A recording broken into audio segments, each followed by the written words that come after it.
Hey everybody, in my last video I was on my way back from the Red River Gorge where I was out with a group of Type 1 climbers out for the weekend, and I've been doing a lot of traveling and climbing since then, and I wanted to share with you something that was kind of relevant because I got 4 weeks out of my last Dexcom sensor while I was down there, and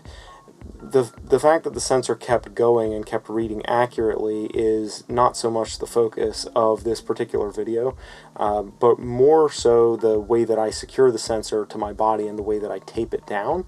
That is something that I think could be really useful to you. So the first thing that I want to do is talk about the specific tape that I use. So I use Opsite FlexiFix tape, which is surgical tape. So it works really well. It's very adhesive, but it's also very flexible and it stretches really nicely. Now, I've used a whole bunch of different types of liquid adhesives and also like 3M medical tape, which aren't necessarily as flexible or real messy, difficult to work with, and don't always stick when you want them to, and sometimes even irritate, at least for me, irritated my skin. And I have moderately sensitive skin, so some folks may find, that this still is difficult to use because of skin sensitivities. Other people may not. But the first thing we're going to want to do is get the medical tape cut out, and the way I like to cut it out is take one longer strip that's about 3 inches or so in length, and then cut about 5 or 6 smaller strips that are maybe a little bit wider than like the width of your index finger, and cut those out and kind of stack all that stuff up next to each other, and then get your sensor ready to be injected.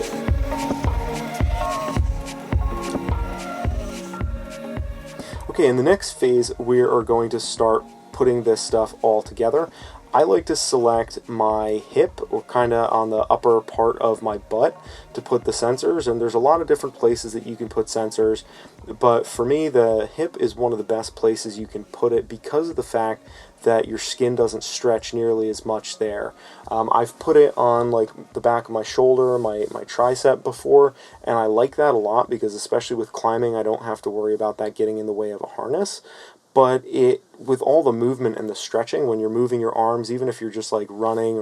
or working out normally, there's a lot of flexing and a lot of back and forth there that's going to wear off the adhesive. So I've never been able to get really good length in terms of the duration that my sensor will stay stuck on my arm if I put it on the back of my arm. So I have recently switched to using my hip, and that seems to work much better. The 4 weeks that I had my last sensor on, it wasn't even peeling at all around the edges. It was like 100% solid. So the first thing you want to do is take that long strip of tape and you want to put that down first. And the idea here is that presents sort of a barrier, so that if you're sweating or anything like that, that it won't actually delaminate the weaker adhesive that is on the Dexcom fabric. Now, I know that Dexcom suggests that you put the sensors on your abdomen, and one of the reasons why I personally don't like that, aside from the fact that just with like climbing harness getting in the way when I have it on my stomach, typically when you're working out or you're really active, there's more moisture in there in your abdomen, and so that creates a problem and works against the effect of the adhesive. Whereas if you have it on your backside there, it tends to actually be less sweaty in my experience anyways, and that makes it a little bit easier. So you put down that first layer of tape, and then on the tape you put the sensor in and you actually inject the sensor through the tape. Now, if you figure the needle can go through the skin no problem and puncture skin, then it should be able to do fine going through that little bit of tape, which, as you may have noticed, is really thin. And then once the sensor is injected over top of the tape, then you take each one of the 4 or 5 or 6 little narrower strips, and then you just tape down the edges of the adhesive or of the fabric around the Dexcom sensor itself, basically creating a little tape sandwich with the white fabric in between the 2 little strips of tape. And some people like to do like a donut cutout type of shape that they put over the sensor and the white textile between the two pieces of tape, and that works just as well. I just typically do the little strips because it's a little faster for me to cut out, and it doesn't require, you know, the delicate measurement and knife work that creating the little donut out of a second piece of tape will do. But that's another way to do it, and like I said, this way of taping has withstood sitting, standing, driving, climbing, hiking,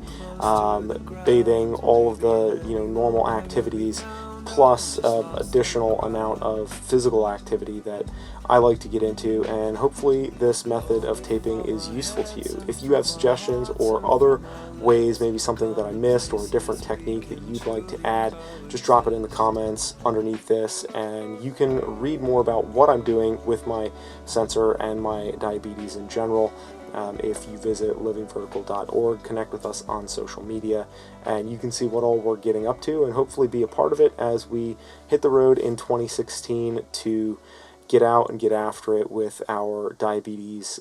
living on the road and all that stuff. So